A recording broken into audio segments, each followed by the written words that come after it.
ka-trending, welcome back to ZK Trend. Natanggap na nga ni Donnie at Belle ang kanilang awards bilang Prince and Princess of Philippine Entertainment. At narito nga ang kanilang mensahe at syempre may pa-thank you pa nga sina Donnie at Belle sa isa't isa.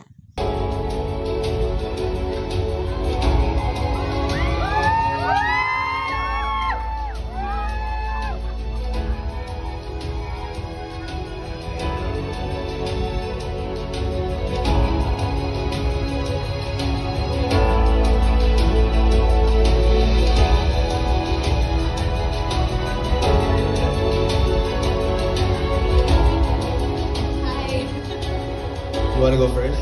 Para na po. Congratulations, Belinda. Congratulations. Well, unang-una gusto ko pong magpasalamat sa Guillermo Awards for recognizing us as the Prince and Princess of Philippine Entertainment. Maraming salamat po.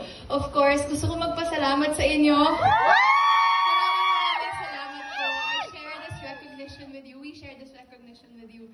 Of course, to our ABS-CBN family, to my team, maraming salamat po. And of course, Nato.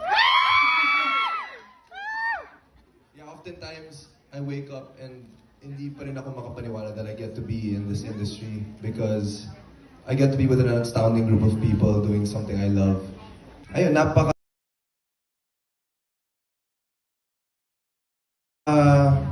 napaka-blessed po namin dalawa kasi it's not every day that you get to be part of an industry na napaka-lalim, napaka-kulay, pero napaka-importante para sa ating kultura at para sa ating bansa. So, this is really an honor to represent, and we just want to thank our colleagues, our co-actors, our friends in the industry, our bosses, our mentors. You guys make everything worth it whenever we see you. Kasi, aminin naman natin, there's a lot of glam and a lot of light in the industry, but it's also not an easy industry. But when we see you guys and we look up to you and we see how hard you guys work, you inspire us to do better. So we really want to thank you. Thank you so much, ABS-CBN.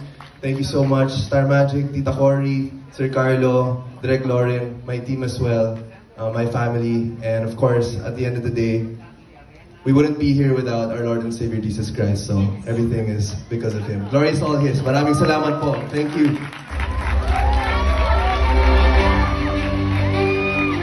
Sorry.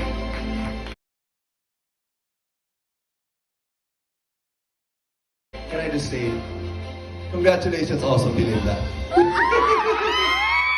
Nauna na ako kanina eh. Thank you.